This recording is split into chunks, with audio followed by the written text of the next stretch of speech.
My oldest, when she came home, she didn't want to read. She didn't want to write. She didn't want to do anything. And now she's voluntarily reading this book. She voluntarily writes her own stories. My daughter's a better writer than me. It's like, I can't write like her. And all right, welcome back to the OpenEd podcast. I am your sometimes host, joined by another sometimes host, co-hosting Ella Richmond. Super excited. Claire Honeycutt is joining us today. And Claire, I came across you on Twitter sometime earlier this year or last year. And I was like, I love this person's tweets. And turns out you had reached out to me a long time ago. Apparently I ignored it. So really sorry about that. But give a little introduction to yourself. Like, I know you've got an extensive academic background. We can get into that. But how would you sum up who you are, what you're about? Oh, my current, I was going to say, my history is that I was a university professor as an assistant professor in biomedical engineering at Arizona State University. And the history was that my career was going great, but we were really struggling at home with the kids. The kids were in school / daycare. COVID happened. My kids came home and I just saw this amazing other way that we could be living our lives. And I often say that I was healed by the presence of my children, and I was. And then we've started this journey into homeschooling, and I'm just absolutely fell in love with it. And I'm also just kind of obsessed with education now. And I just love learning everything there is to know about education. I love learning about ancient kind of things. I love learning about modern things. You know, what is AI doing in education versus all the way back to, like, my kids are doing this progymnasmata, which is this ancient Greek way of learning how to write. So I'm doing all of those things, and I just like to talk to everybody about it. I'm fascinated about what makes a great education, but also individualized education, because what a great education is different for every single child. And I officially quit my job in May of 2024. So not even quite a year ago, I quit my job at ASU. I always say I got tenure, so they couldn't fire me, so I quit. And so I took a very non-traditional path, and I'm just here. I just love talking to people about education, so I'm excited to talk to you guys, and I love helping parents find great things for their kids. Well, it's so fascinating that you being so successful in academia, right? Reaching the highest point in the education system in this country. I saw you got NIH grants. You were a top 5% of all faculty at the university, winning a lot of awards. Like, you were succeeding by all metrics, got your PhD, succeeded after that as a professor in academia. And to hear you say you didn't really think too much about I don't want to put words in your mouth, but educating your kids until you saw them at home at COVID, you kind of had this realization. And then that's put you on this journey of curiosity about education throughout history. What does it mean to be educated? What are different approaches? But just the contrast that you could go that far in a career in the education industry without having explored all of those things until your own kids hit COVID. I was going to say, I wouldn't put it that way. So, okay. Yeah. Correct me there. I started with my PhD at Georgia Tech and Emory School of Medicine. And then I went up to the Rehabilitation Institute of Chicago and Northwestern University. It used to be, they've changed its name, but anyway, and I was in Chicago, and there I was very interested in education.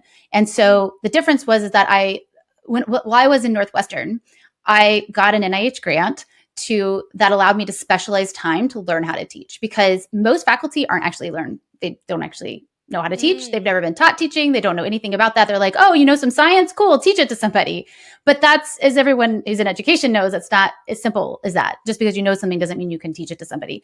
So I got dedicated time, which is very unusual, to learn how to teach. And I went to national conferences, and I learned all of these very different types of styles of teaching. And I actually hated learning when I was younger. I know it sounds crazy. Everyone's like, you went to a lot of school for someone who didn't like it. And I was like, I know, but it's just the path that I was on, and I just kind of kept going. And so that was when I learned about student-led learning. I learned about more active learning. I learned about all those kinds of techniques. And so I was already applying those techniques in the classroom. So when I went to become a professor at ASU, I was doing all these more, so I was very interested in education at that time point, even though my research was in stroke. So helping people who've had a stroke kind of relearn. So I was still doing learning even in the lab, but it's just a different kind of learning. And so I have a deep understanding about how the brain works and how the brain learns new things. And so I think that was really helpful to pair that with pedagogy. So like, how do you take how we know the brain works and translate that into a classroom setting? But what I didn't really think about, and I was actually very engaged. Like I did all this research and I sent my kids to this Montessori school. So they were in, so that's child led and I had all these different things. And that was kind of a break too. I remember like being like, oh, but my kids have to go to like a regular school, right? Like, and I'm sitting there like, Montessori it, like is a gateway. Is a gateway it's a drug for a gateway. It lot of is. people. Yeah. Um, but I remember thinking though, like that was hard for me to send them to quote a non-traditional school, even though in my own classroom, I knew that like just sitting and lecturing was like the least, like, you know, you need to have some direct instruction, but just sitting and lecturing all the time is like one of the poorest forms of pedagogy. And yet I was like, my kids need to do this. And I was like, no. So I did all of that. The big thing I didn't understand, my oldest was really struggling. And he didn't really understand how much she was struggling until she came home. And all of a sudden she was just this different child. And we were just having all these beautiful moments together. And I was like, how do I make this my whole life? Like I just loved being with them. I can't tell you how many parents I heard say that exact same thing with COVID. Like, I realized I loved having them home, and I wanted to know why can't we do this all the time? I have a couple, just one quick observation, that when you said, no, I'm losing my thought. I had a thought and then I interrupted myself with a different, a different thought. Happens to me all the time. Oh my gosh. You were talking about, with your own children. So, that's so funny how like you can have this theoretical belief about the way that education works and the way that it's most effective. And then somehow when it comes to your own kids, doing anything, like you can believe that things should be done radically differently, like abstractly, but then when it comes to your own kids, it feels so risky. I remember when I launched Praxis, this college alternative, I would have investors all the time like approach me and be like, oh, I want to invest in Praxis. And they would go on about how they had dived in and studied higher education and how it's all wrong and it's all a waste. And they love innovative things like this. And then they'd be like, oh, I can't do that weekend because I'm taking my kid on a tour of the University of Michigan. Yeah. and they would be terrified to not send their own kid there, but they loved investing in things that were going to disrupt higher education. So I totally understand that disconnect. Like it's very hard. Your own kids are just something different, you know? It's also just hard to break out of the wheel, right? Like all of society has, these are the things that you do. And I feel that I felt lucky because by the time COVID happened, we had already kind of jumped off the wheel a couple of times. And every time you do it, you get farther and farther out and you're looking back more and more and it becomes easier.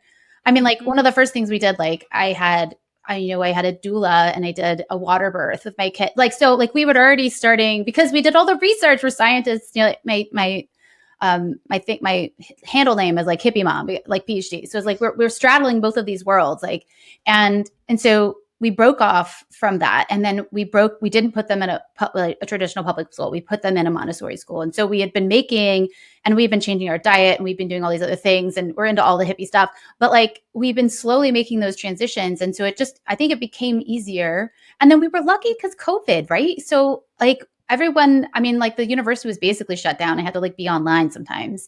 And it was like, well, there was never a better chance to try it, you know? Yeah. So we're like, you know, it's 6 months. Like everyone kept telling me, you included, that I could just, if you know, I could just put them back in school. If it didn't work, we could just put them back in school. So, though of course I feel like we always knew, I was like, this is it.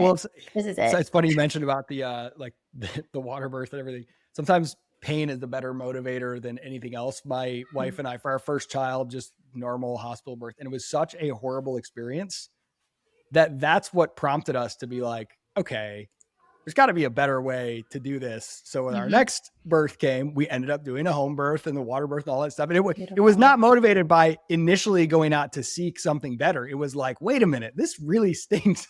So yeah, I wanted to point out, because you said that you got this grant to learn for teaching specifically. And I think that's something that is so important. In fact, I was really attracted to academia. I really thought about becoming a professor several times early in my career because I love ideas. I love philosophy and economics. I love dealing with that stuff. I love teaching, but I did not want to do research. I hate academic research. I don't like reading academic. I like popular stuff. Like I'll read like academics who write popular books, all the citations, it wasn't for me. Like, that's not me.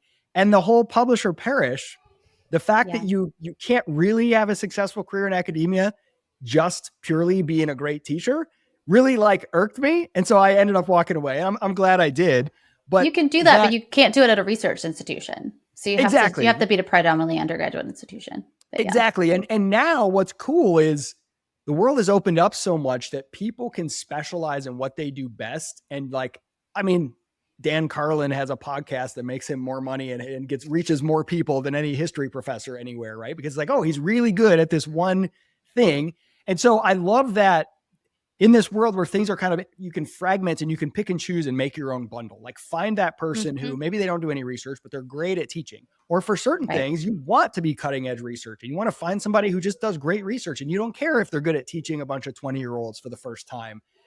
So I would love to know, just given that you have that experience in academia and understanding the difference between teaching and like research and sort of academic rigor, how is that informed the way that you homeschool? Like, if you're going to, and maybe this is like silly prosaic example, but you're going on OutSchool or something and looking at various classes, and the way that they'll try to sell themselves sometimes, like, I always have a hard time figuring out, but are you a good teacher? They'll say Right. things like, PhD, or they'll list like accomplishments or credentials. And I'm like, how do you find out if this person is good at getting the students to engage and know the material? So I'm curious, what do you look for if you're looking for resources outside of the home, whether it's books or curricular or classes, in person, online? What are you using to kind of try to figure out if the teaching is going to be effective for your kids?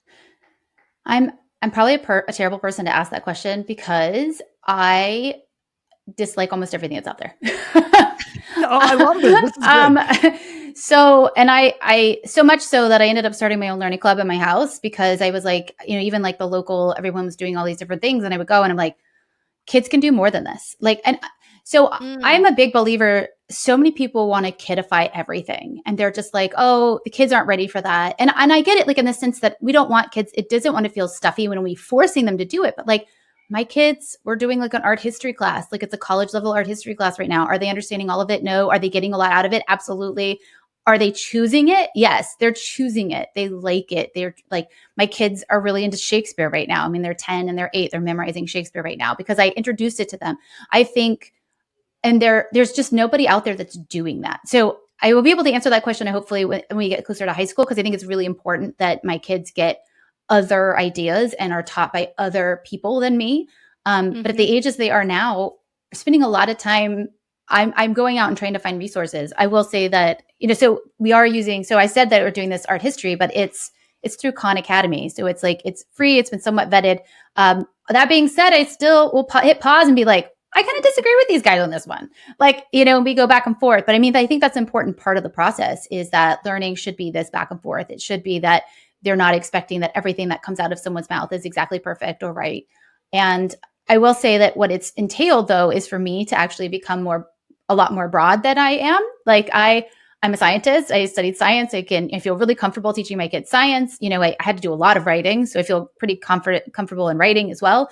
But I didn't know any history, so I've had to learn a lot about history and what's the best way to teach history. And then, but as I'm teaching my kids history, I'm getting this education that I didn't receive. And so now I'm in a so much stronger place to teach it to them. And the same goes for, I was trying to think of, so history is a big one that I don't know as well.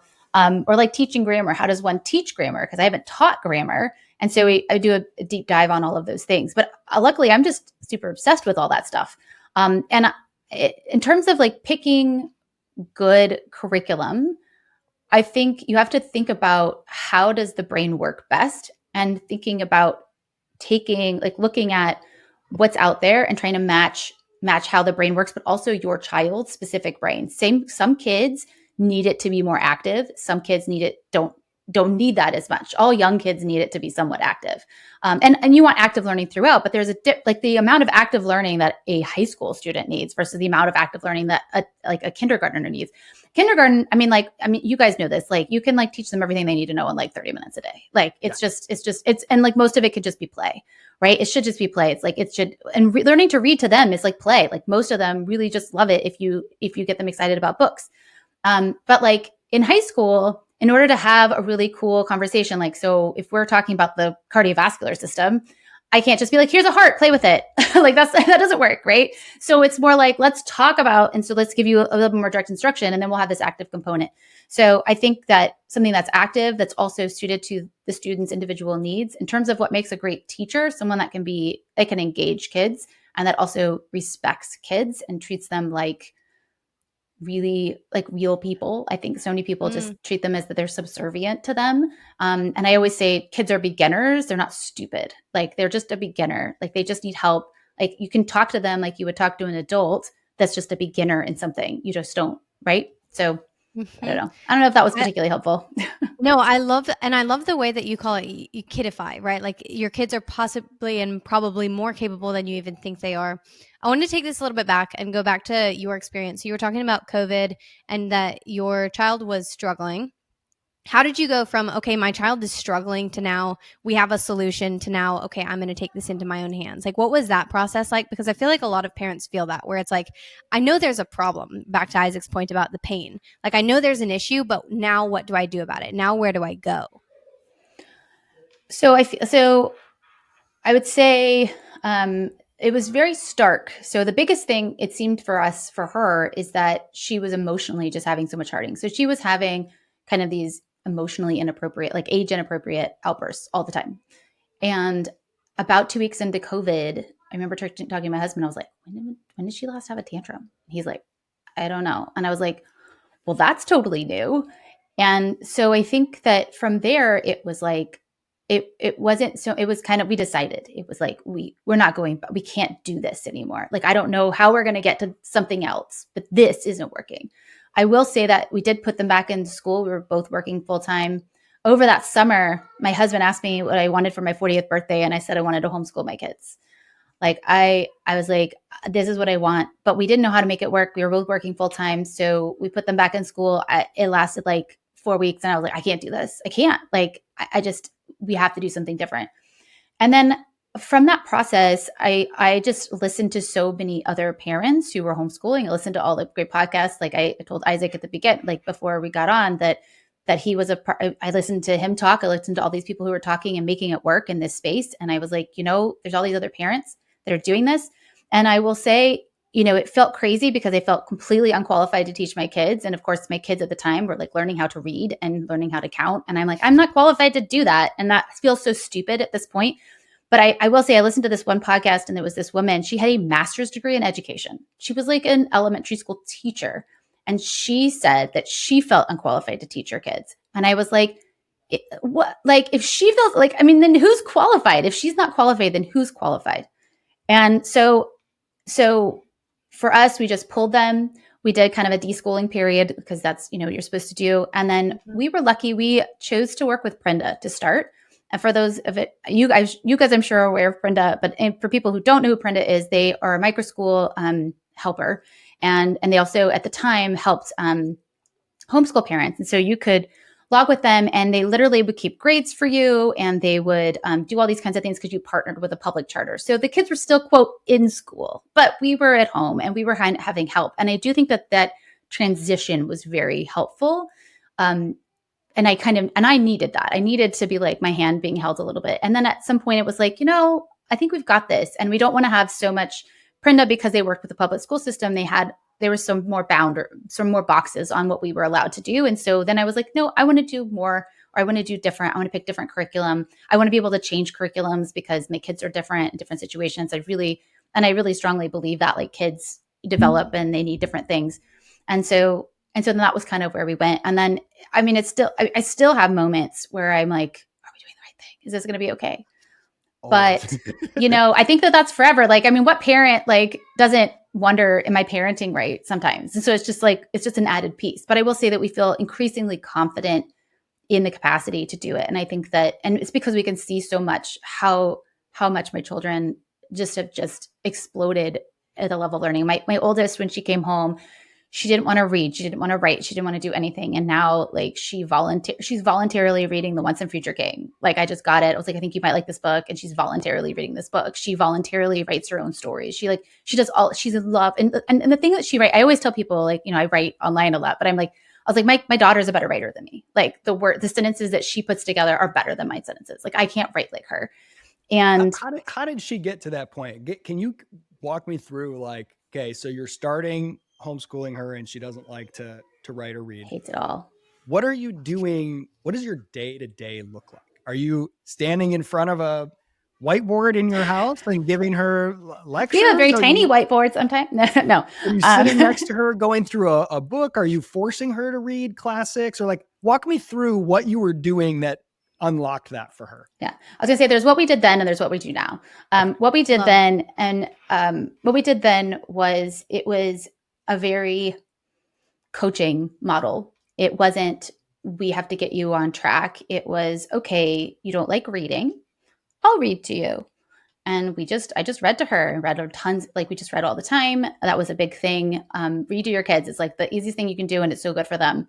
So we would read to them. And then what I ended up getting this series. It was this cutesy little cat series. I think it was like, oh, Stick Cat or Stick Dog or something like that. I think there was both of them. And each chapter is a cliffhanger.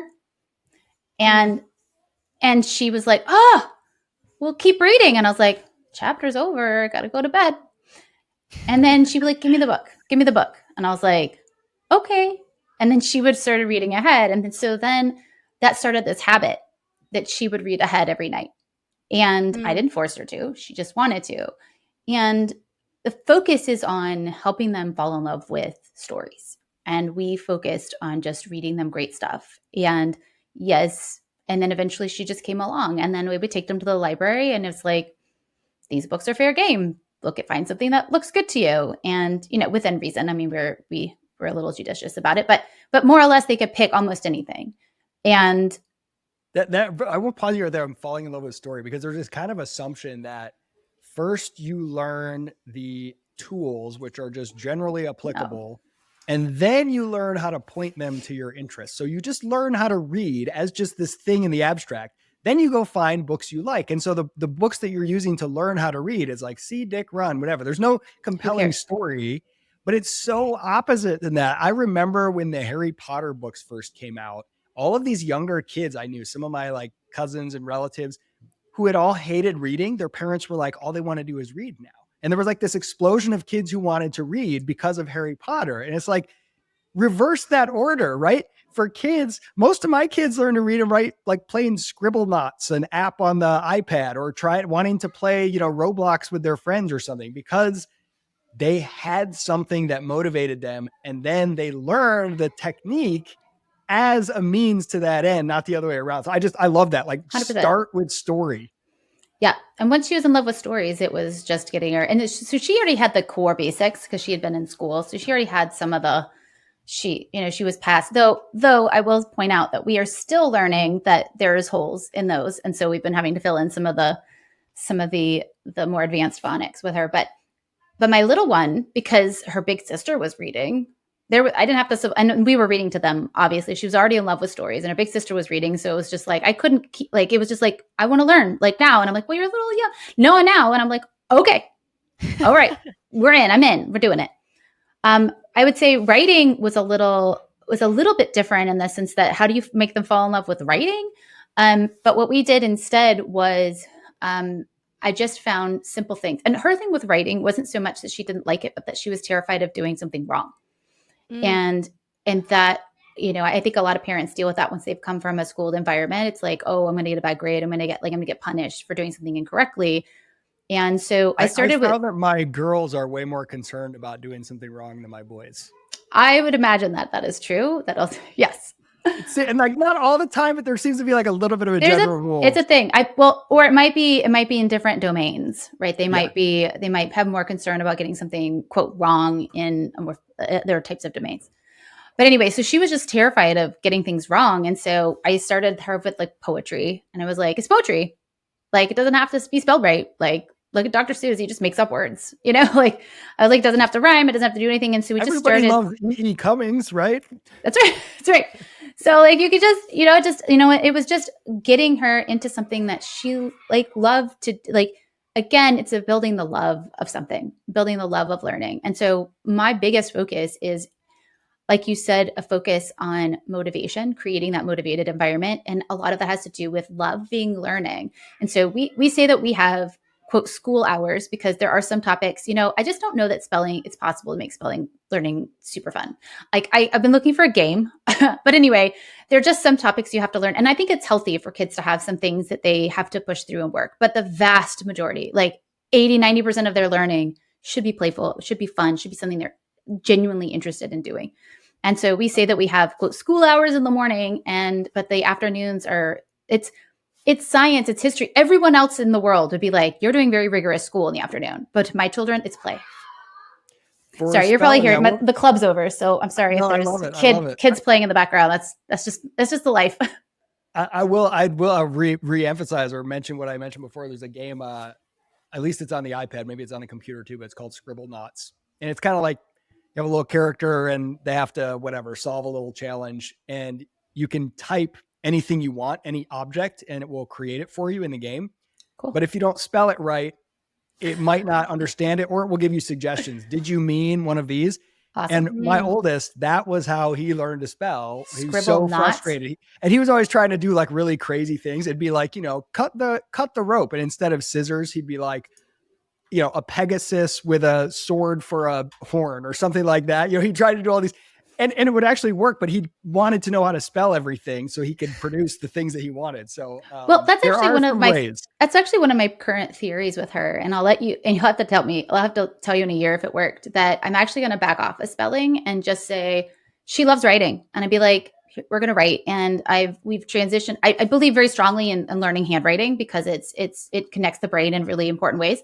But we've moved her onto a computer because you're getting to the stage where she needs to be able to edit her work. And oh my gosh, editing on paper, it's just, I just know. So she's typing on the computer and so it tells her if it's spelled wrong. And so she needs to know the homophones, like which it's is it and which there is it and that kind of stuff.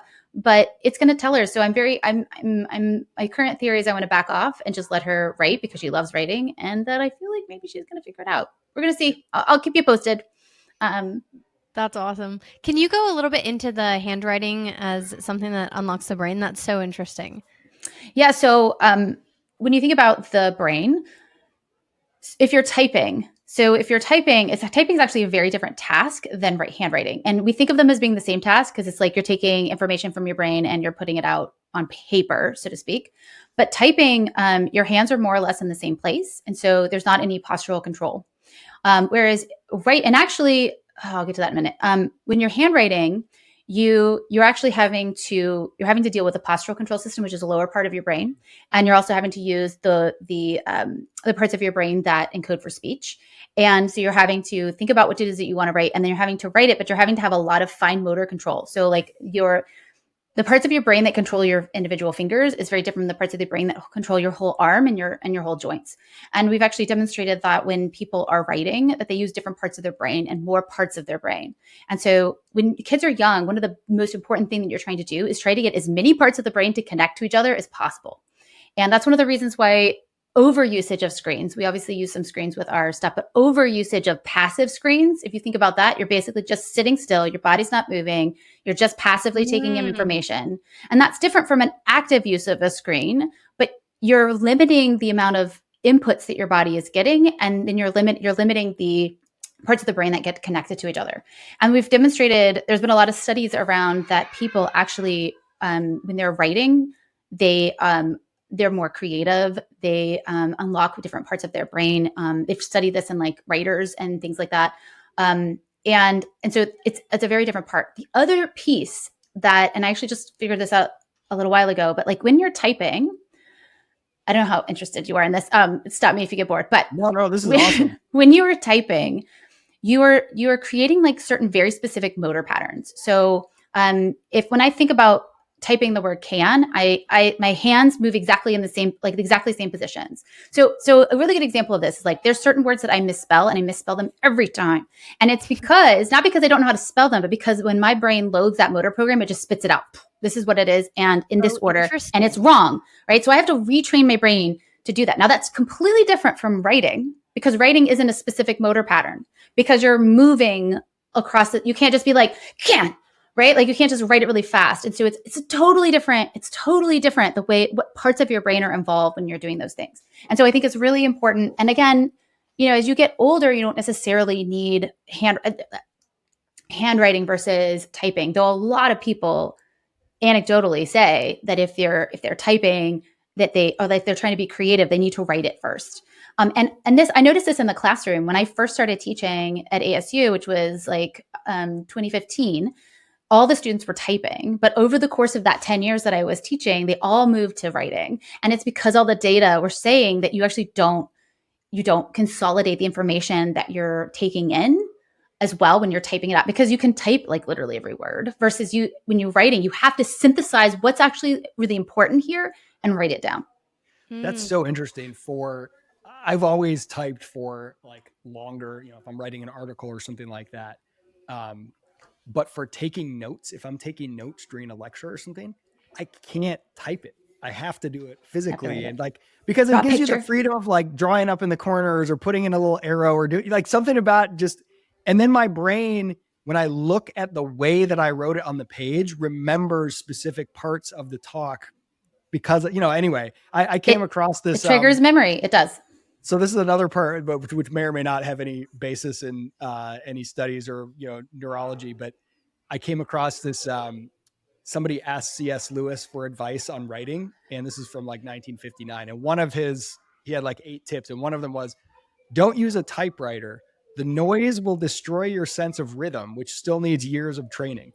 And I've never thought of that, like the noise of the typewriter messing with your rhythm. So I was trying to imagine like the rhythm of writing by hand and like the flow of that. And, anyway, I have not experienced that myself because I do not do a lot of writing by hand, but now you make me want to. Same, but there is a rhythm to writing, and there is a way that when you read words, you do say them. Like some people, not everyone, some people literally hear them in their head. Some people don't. That's also super fascinating to me. But my kids are really into Shakespeare, and everyone's like, why would you bother teaching them Shakespeare? I was like, because the children just love this language. They don't even fully, like I have to explain to them what it even means, but it's so beautiful the way it sounds. And they get that right away. They just love listening. And he was very careful the way he would create words, complexes together, certain ways you had to say it, you would say it faster, like it would have this cadence to it. And then there were certain times where he would make words specifically hard to say together. So you had to slow it down to say it. And also you can do the same thing with your brain and writing. And so when you're thinking about learning to write, like how can you not expose them to these completely different ways? You're training the brain. Children, like putting those kinds of sounds, those into my children's brains, that's something that we will internalize. And that's why I'm such a big believer in not just any reading. At the beginning, you want them to read, let them choose what they want to read, but eventually you want to transition them into really high quality literature because that's training their brain. The reason my 10-year-old is a better writer than me is because her brain has been trained on this stuff. And so she will talk like the book she's reading. So what happens if they start reading Finnegan's Wake? You no longer can communicate with them anymore? It's a good question. I don't have a lot of talk about this, but she doesn't talk the way she writes, right? Like, I mean, I write better than I talk, right? So my writing is much more clear and concise than my speaking. And so some people, there are some people that actually are the other way. So I think it's so fascinating. I love that. That is so okay. Related. Do you have a strong opinion on cursive or print? Cursive. So I ended up getting into a debate about this online. Couple of things about cursive. Cursive reduces letter flipping. And so because like B and D are the most common, right? And then P is confusing, right? Because it's like P, like they look very similar to a child, right? It's like these are just, they're just nonsense, until you've integrated that information. But the way you write a cursive B is very different from the way you write a cursive D. And so letter flipping is much easier for kids with and without like dyslexia. Now, that being said, there are some schools of thought that believe that because when you're reading is print, and therefore, so if you already have trouble, it's better to learn print alongside. So if you're prone to dyslexia or the children has dyslexia, that sometimes it's better to do print and then introduce cursive. But it's actually still very important that they have cursive because it helps solidify it long term. A couple of things about cursive. Sorry, I'll figure out where I was going to go with that. I forget what I was going to go with that. I had a whole other thing about cursive. Right. Anyway, If you you cut were this part writing out. if you were Like, Claire writing stopped it, it herself would, you talking know. about cursive. I think that, so I will tell you anecdotally with my children. So my oldest learned cursive because she was in a Montessori program. They learned cursive. Going to print, I didn't have the teacher. It's really easy. Like, oh, I just take out the curly things. My youngest learned print because I didn't know anything. And now we're trying to teach her cursive. She's never going to write in cursive. Like, I want her to be able, like, my goal is just like fluency so that she can read cursive because, you want to read ancient documents, read ancient books, which I want them to have the capacity to do. And again, you have to train that in their brain young. I want her to be able to do that. She's not going to write in cursive. It's just when I just ask her to write, she always writes in print. And versus, again, my oldest, she'll do both. Like, it depends on the context if print makes sense or cursive makes sense. And I think the capacity to be able to, cursive is so much faster to write in. Like, if you're trying to take notes, if you're trying to do things, it's so much faster. And I think, it's not going to harm your children to not learn cursive. But if it's in your vernacular, I think it's easier and it's better for them. It's an added skill. I'm all about skill stacking. I mean, that's, like, everyone's into that, right? But like, that's just a skill that they can have and that it's useful to them. In terms of brain development, I don't know that it makes a huge difference. I do, again, think, though, the more things that you can expose a child's brain to, the better. So when we think about like languages, for example, like if you aren't exposed to certain sounds when you're younger, you will not have them when they're older. That's why people who are born in an Eastern country will always, if they migrate to another, like a Western culture, after being gone all the way through 25 and they're in their Eastern language, they will always speak with an accent. And the same is true the other direction. So if like you are a Western speaker and you move to China, you will always speak Mandarin with an accent because you don't have the ear for it. But if you expose children to that, then they will have the ear, the part of their brain that develops that hearing sound, they will have that and then they can learn it. So I'm all about like brain maxing, exposing to them as many different ideas and many different things as we possibly can. And I think that school limits it way too much. It's like, it's only reading, it's only writing, it's only math. It's like, what about all the other things? There's so many more things. So I'm curious your take on, because there's so many things that are no longer necessary in the life of a human today. And Fair. there's a big debate about learning them. So for example, like you don't really need to know how to do much math anymore because in most instances you have some kind of computer, phone, cash register that can do the calculations for you. You don't really need to know what 3% year over year interest rate is going to mean for 12 years. Like you just Google it, do you think, are you one of those that's like, hey, just let the kids learn how to ask the right questions and learn how to use the tools, the calculators, the computers, or no, everyone should learn long form how to do this so they know what's going on behind the scenes? Or are you not sure? I'm curious how you approach that kind of stuff. Say my answer is both. And you're like, that doesn't make sense. So we just talked about how important it is to train the brain to do different things. The capacity to do times tables in your head, or more specifically, deconstruct.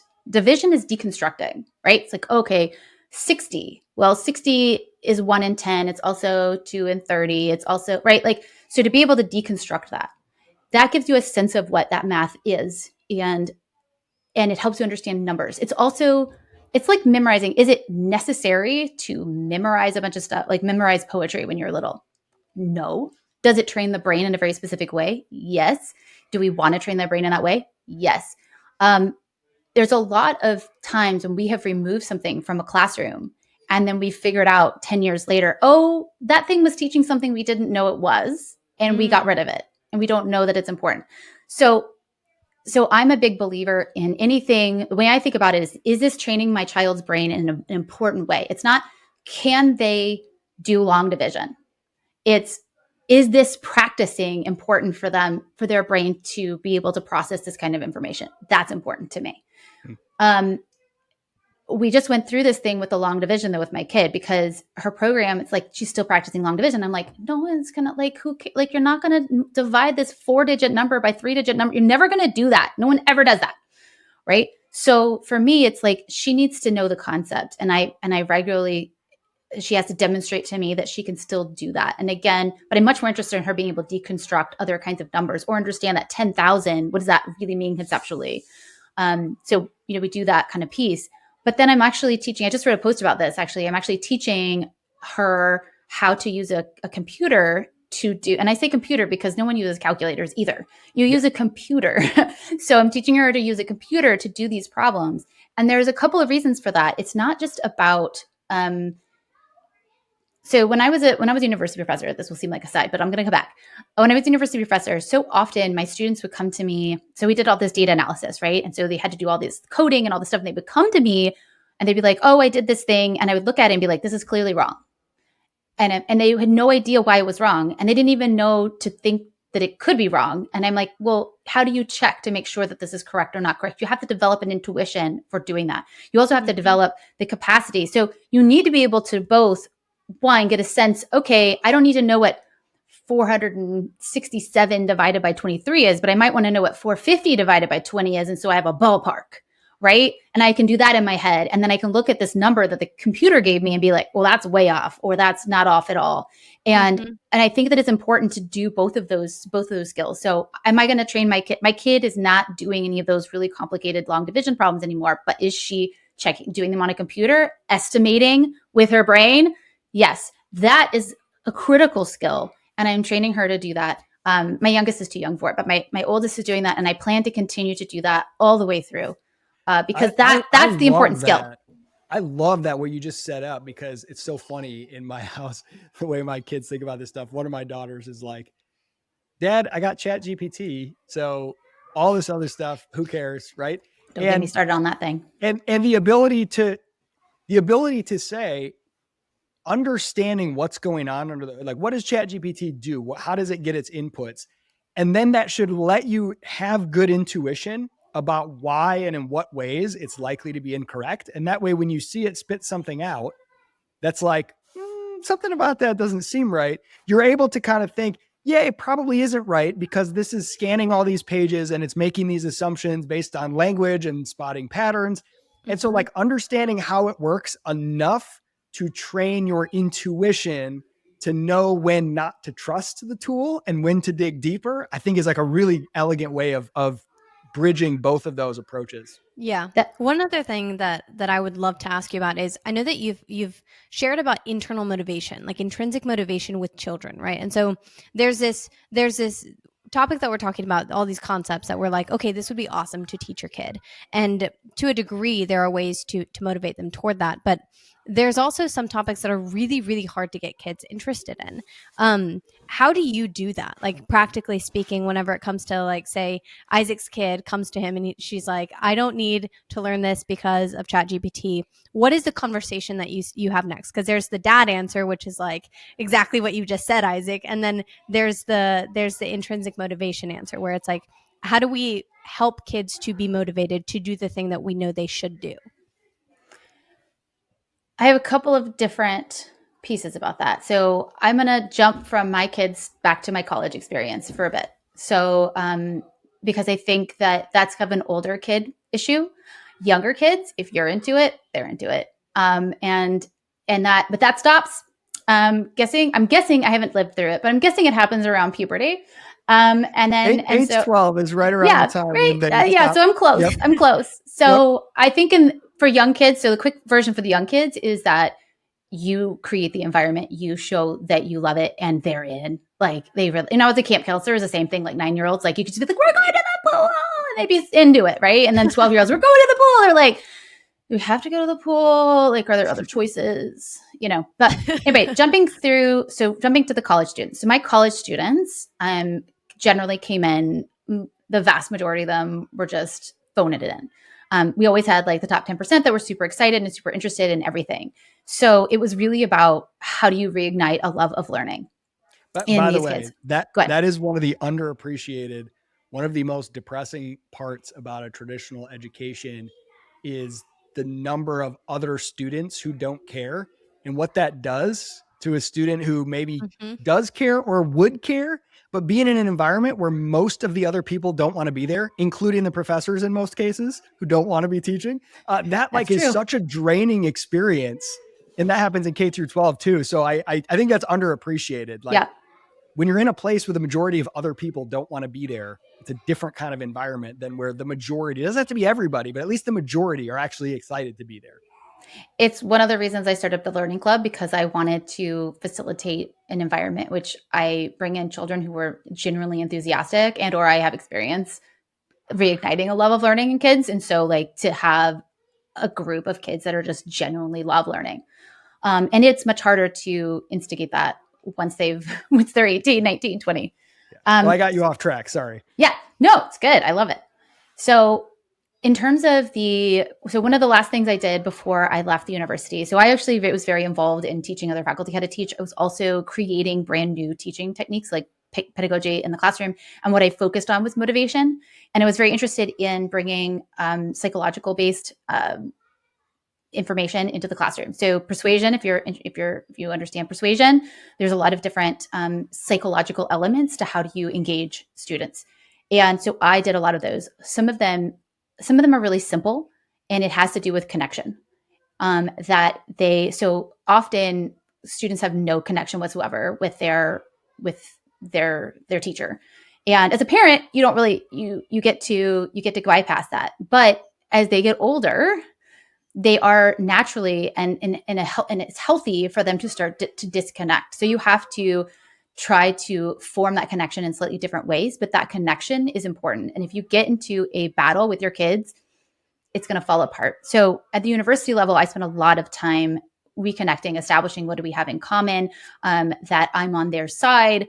Like I would talk to them about, like I would help make sure that when I had tests, it didn't overlap with other tests. I gave them lots and lots of choices. Choice was really important. Yes, they had certain things that we had to learn, but within that realm, let's talk. So like there was a lecture portion, and I actually would let them choose a couple, like some of the final lectures.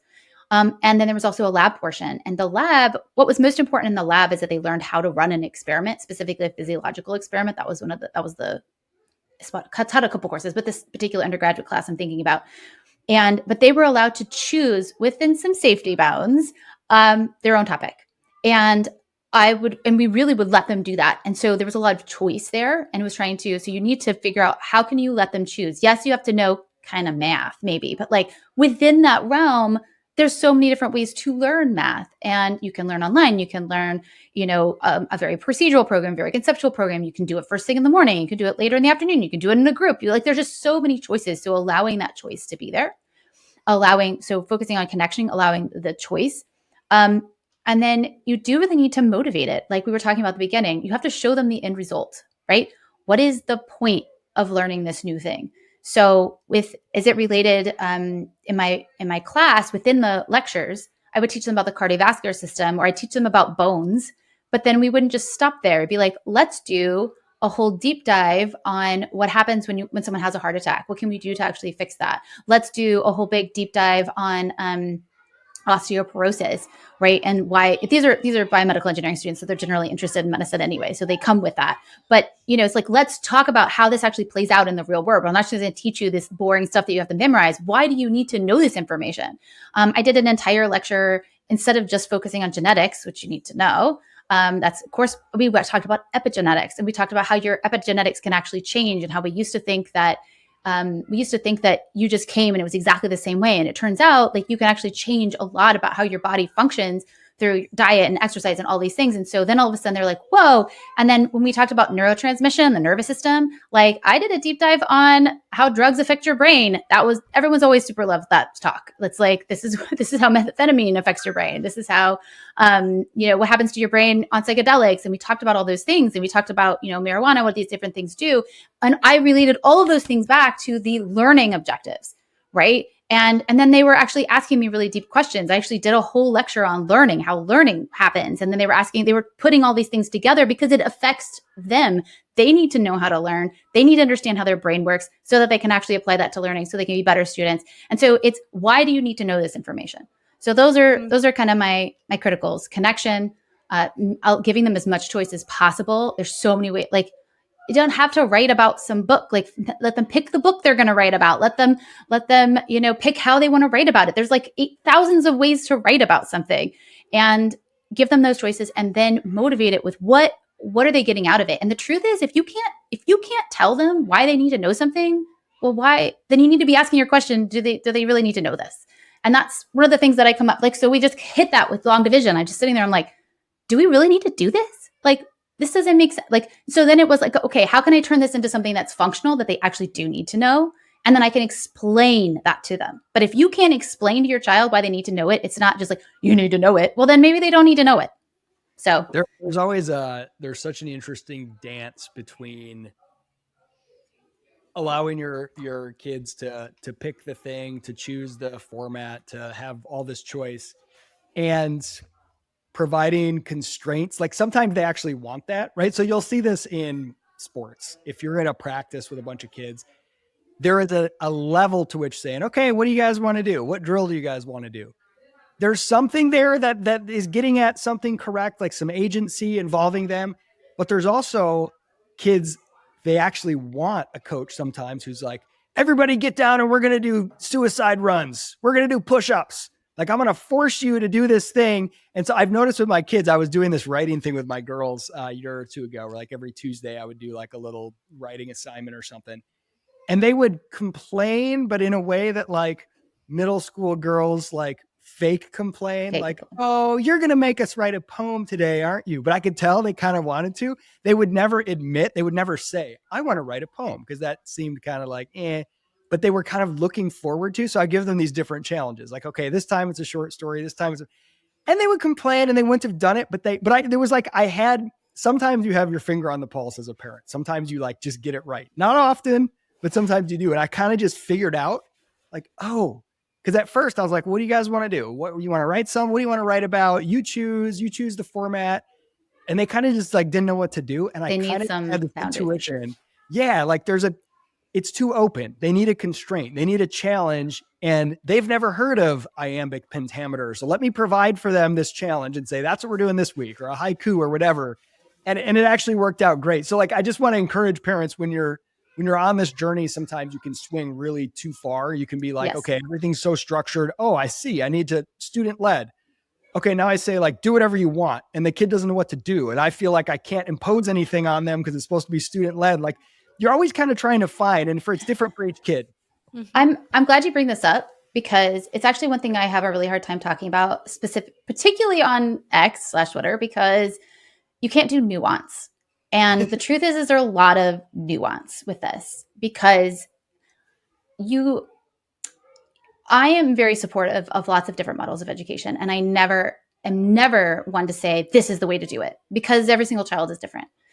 When you think about something like unschooling, there are some kids that are just going to be into it, like super motivated, or they're going to read all the great books. You don't even have to really push them. You just put the really great things in their way and they just do it, and you just don't even have to work. And there's kids on the complete opposite end of the spectrum that I have a good friend, her child is on the spectrum, and her goal for him is that he has independent work.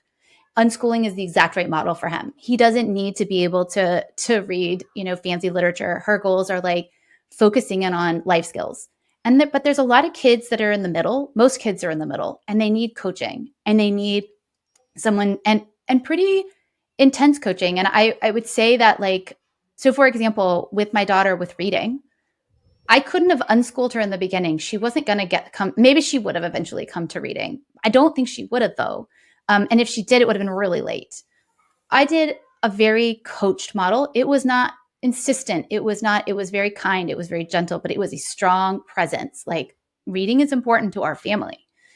And now I'm kind of unschooling her in reading. It's kind of like, what books do you want to choose? And she like, and that being said, I give her selection. Here are some 4 high quality books. Which of these 4 books would you like to read?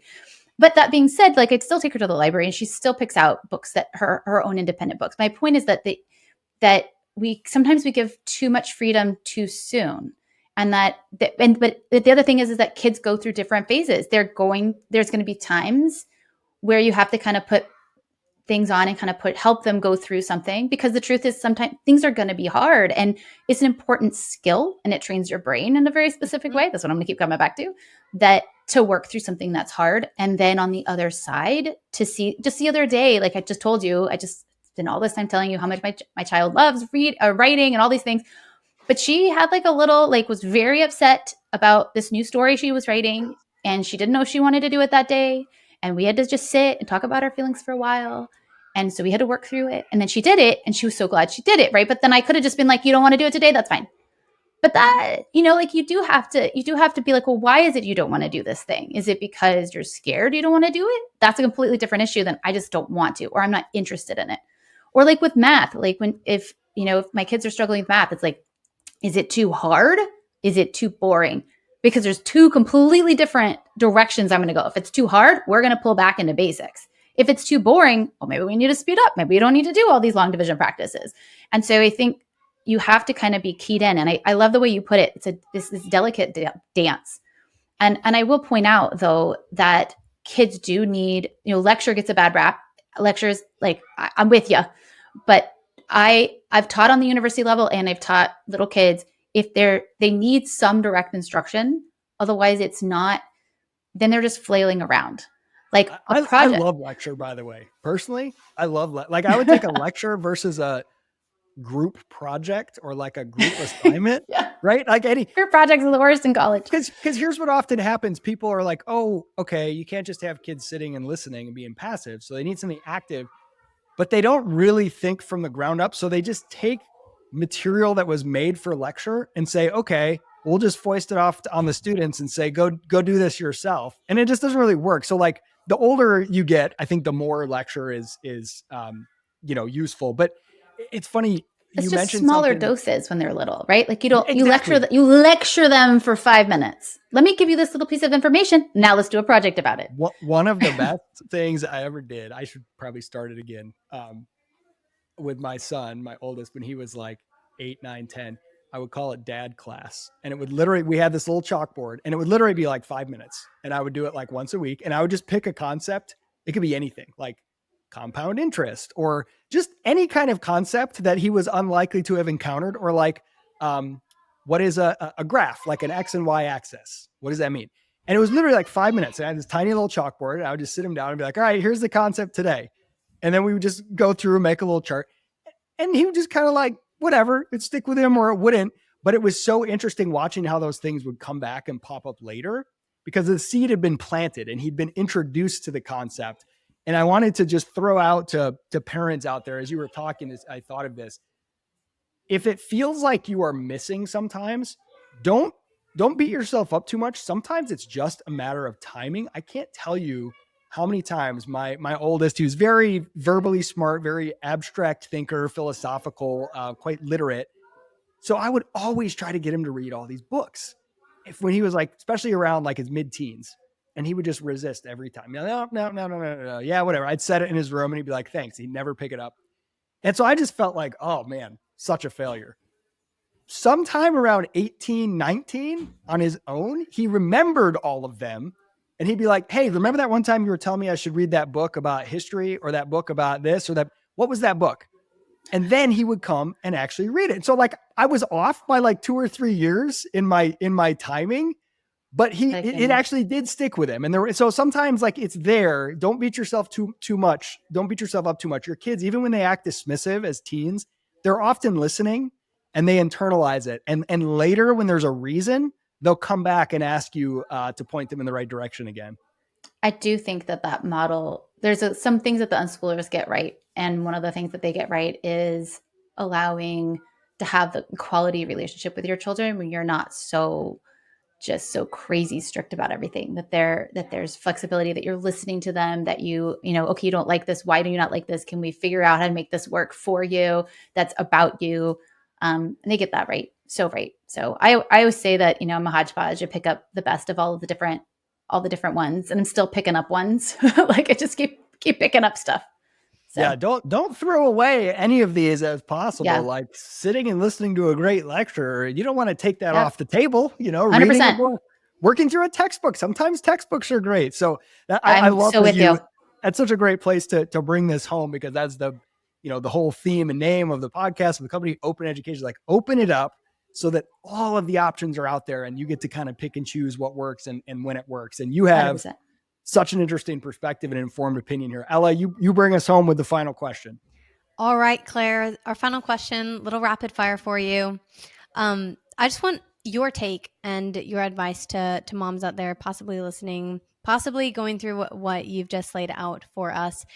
What is the best piece of advice that you'd give them if they're starting their homeschool journey right now about looking forward? And then also, you are so well educated on the brain and child development. What is one piece of a resource that you'd say that they should check out, something that they should dive into to just help build their confidence in this learning journey that they're on?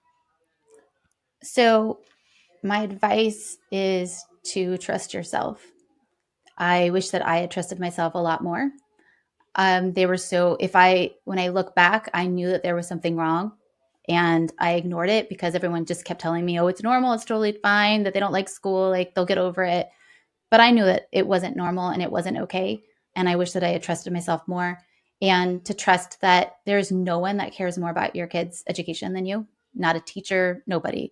And that you may not know everything that some teacher at school knows, but you know your kid, and you will fight to make sure that that kid gets everything that they need. And it may not look like school, and that's actually a good thing.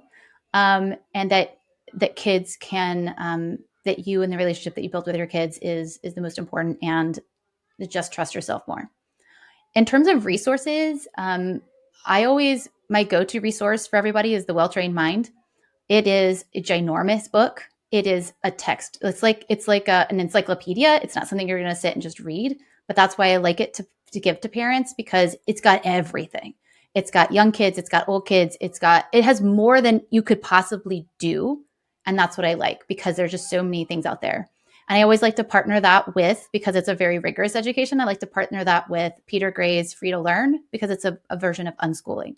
And I would say those have been the strongest influences for me, because it's like a rigorous education that's also playful and joyful, and that you can have both of those things married together. And so those are always my two.